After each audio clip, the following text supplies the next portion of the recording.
people, how are you? Today we're going to be talking about this book, For the Love of a Dog, by Patricia McConnell. And I have to say that I do love this kind of books where you can learn a lot, as you can see by all the post-its.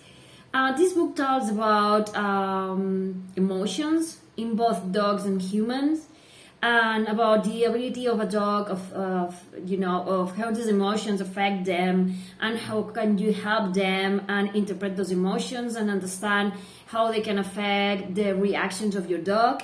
And it also offers a lot of insight into diverse things.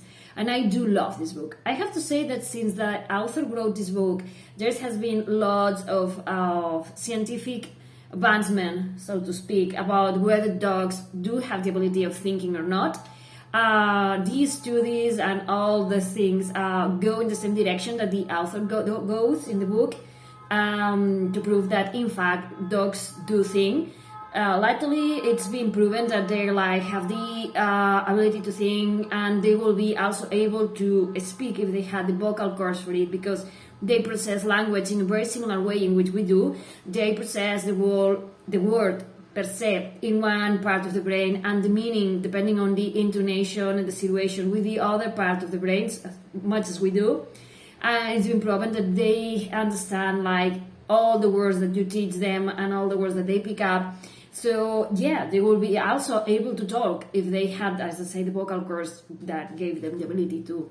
And there's lots of studies about the intelligence of dogs and about whether or not they are able to think. Surprise, they do. I mean, surprise. Every one of us who has a dog knows that, and knows that they have emotions and they have love and they have... But I think it's very neat to be able to say, hey, this study here says we are right. We dog lovers are right. But anyway, going back to the book, I love how Patricia talks about dogs.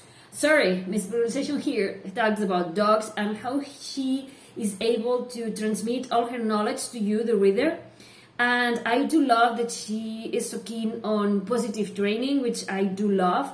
And she does this thing in where she gives you examples of dogs that she has had on her own home, or dogs that she has worked with, and she uses those examples to illustrate the point that she's going to make in the chapter. And I love how the chapters are structured.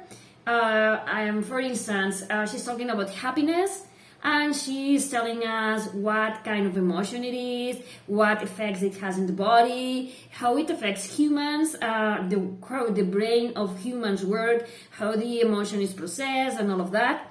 And then she does this parallelism with different primates, and then she goes to dogs and says dogs processes it in that way, feel it in that way, and she bridges the gap that sometimes can be between humans and dogs, because we are different species. We are primates, dogs are canines.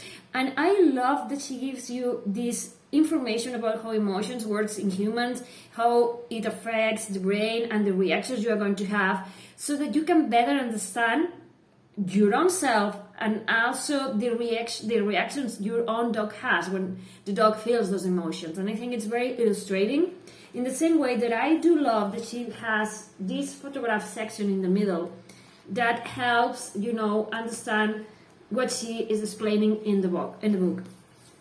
I have to say that this author for me has been a very big discovery. I love how she talks about, as I say, about her experiences with dogs, and uses that as an example of the things that she has been able to do with positive training, with reinforcement, with counter training. And I think it's written in a way that's very easy to understand what she's explaining, and in a way that you can also that you can also practice that at your home with your dog, and you can better observe the reactions that your dog has, so that you can help them sort of all the emotions that can affect them, or that they are enjoying. And yeah, I should breathe, because I'm so very anxious, because I want to say so many good things about this book and how much this book has helped me to understand and to broaden my scope. I think that if you love dogs, you really should expand your knowledge about them, about how you can help them be the better versions of themselves. And it goes from, understanding your dog, deepening the bond that you have with them, and also learning from people who are good trainers, who use positive reinforcement, and that can help you if you are having a problem. There is something that the author says in the book more than once, that says, okay, when you have a kid and the kid is struggling in math, or they want to play football, you get a teacher or you get a coach. And why we don't do the same with our dogs? If we can, reinforce positive training with them, and spending time learning and transmitting that knowledge with them. But when we have a problem and we are like, we don't know what to do, we have to contact people who are trainers, behaviorists, ethologists. They can help us, help our dog, so we both can have a very healthy and meaningful relationship. Yeah, I do love this book. Yeah, I mean, I think that if you love dogs and you are into behavior and into ethology and about understanding them in a deeper level, you have to read Patricia McConnell books, because she's very spot on, and everything that she's telling you, it's very, as I say, very easy to understand and to, and she's very keen on observing your dog, the reaction she has, and also how you react to how she reacts. For instance, if your dog goes into hysterics and you go into hysterics, it's like a recipe for disaster.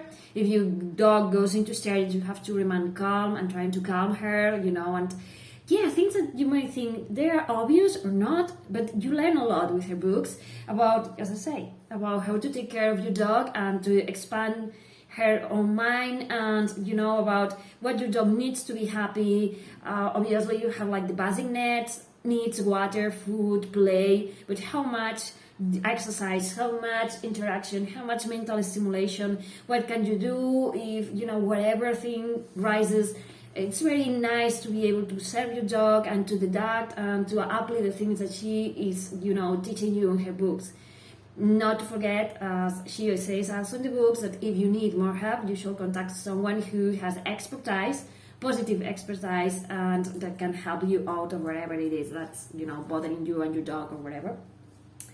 And yeah, I mean, maybe I wanted to make like a very neat review, like a very professional one, and I think it's like anything but I hope that you understand the basics of this book, what you can find in it, about how your dog feels emotions, how these emotions affect your dog, how you can help your dog be their better version, and also different tricks and examples that you can use to make your dog, as I say, the better version of itself that it can be. So yeah, thank you for watching. Bye!